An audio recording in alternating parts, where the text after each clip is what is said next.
Yo guys, what is going on? In today's video I'm going to show you my favorite badge setup and how I run my playmaking badges. If you guys find this video helpful, let me know and I can do, my shooting badges setup and other badge setups. But this is on my 98 overall playmaking shot creator. I haven't really played him as much as I have in previous years. I've been playing a lot of different builds, so he's not 99 yet, but he's gonna hit 99 soon. But anyways guys, let me get a hashtag Gino gang in the comment section and let's begin the video. So if you look right here guys, this is probably my base setup. I have 22 playmaking badges, so if you have 22 playmaking badges and you want to play a certain style like I play, this would be a decent little setup. As I said, this is the base setup, and I'm going to be walking you guys through at least 2 or 3 or 4 different scenarios and which badges you should change in those scenarios.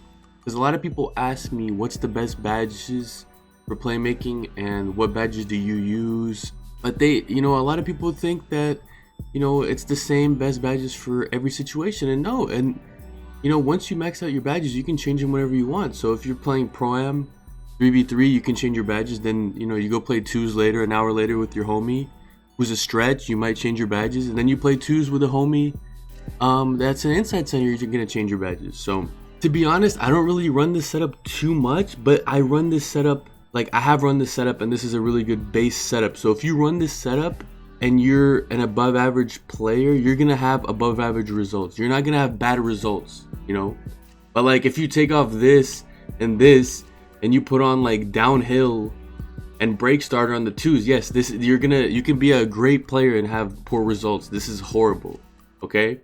So this is kind of like the base setup that I use. I'm gonna tell you what situations this is good in. This is really good if you're the main scorer.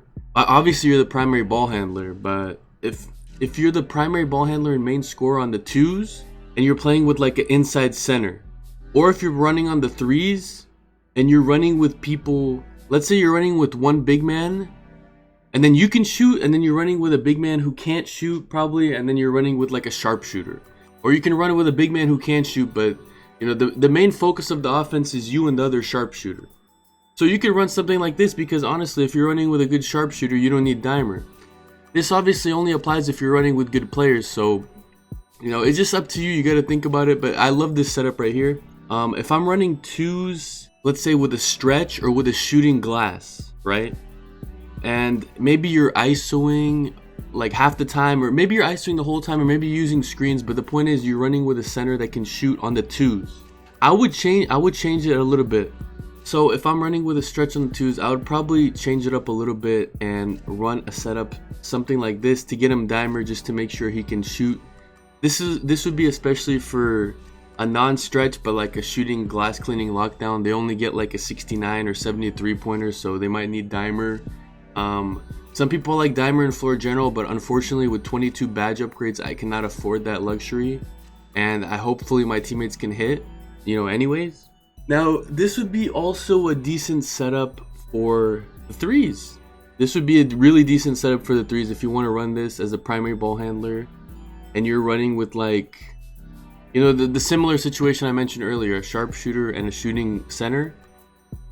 This would be definitely a decent little setup. Or even if you're running with a sharpshooter who can't shoot consistent, yeah, this would help him. So this is a decent little setup also. Obviously you can tweak it here and there. If you don't want stop and go, you could take it off and then put these two Hall of Fame, which is fine. I have no problem with that. Me personally, I feel like stop and go is really good, and I really like stop and go with the quick first step combo. And I have tried situations where I don't even have space creator and I have stop and go Hall of Fame, and it still works. It just depends on your playstyle and what you want to do.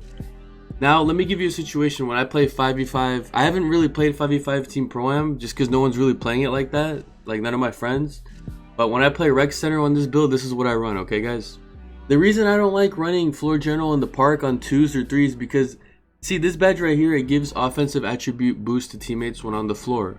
Also at the Hall of Fame level, can see teammates' potential shot percentages while on offense. That's great, the percentage part, but the attributes, you only give +4 to all attributes, offensive attributes, to your teammates. So if you're playing twos, you're basically using 4 badge points.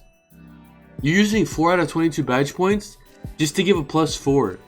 And if you're running twos, that's only one teammate that's getting +4. But if you have 4 teammates, that's basically 4 times 4 that you're giving them. So that's a lot more benefit. You're basically giving them like plus 16 for the whole team.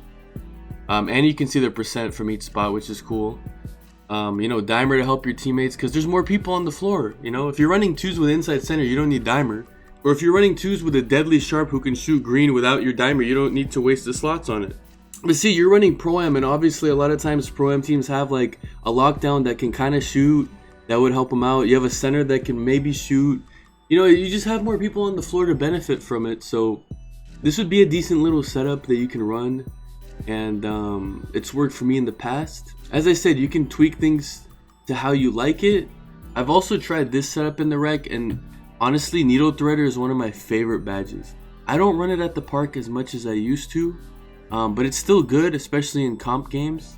I've noticed that Needle Threader, I can get the passes like around Interceptor. The Interceptor badge where they can just reach and grab it so easily? I've noticed that this badge is kind of like, it feels like it's almost a counter to it. It doesn't stop being intercepted all the time, but I feel like the passes are more crisp and they just get there better. But for rec, I would definitely recommend Needle Threader for rec. So you could take off Dimer and leave on Floor General and put on Needle Threader. Because you don't want to have Floor General Hall of Fame, Needle Threader Hall of Fame, and Dimer Hall of Fame. Then that's like super like helpful, That's like all for your team. But you want to have stuff that helps you, because if you can get open, it will create opportunities for your team anyways. So yeah guys, that pretty much wraps up this video. If you guys have any questions, I would love to answer your questions in the comment section below. So please don't hesitate to ask me questions. I seriously appreciate all the love and support, guys. Hit that like on this video if it was helpful in any way. Let me know in the comment section what you found helpful, or what did I leave out, what did I forget. I try to make this video as concise as possible for you guys, and make sure to sub up to the channel if this was helpful. Follow me on Twitter at Gaming with Gino. It's in the description also, and I appreciate the love and support. Like I say, guys, have a wonderful day and happy grinding in 2K, man. Peace.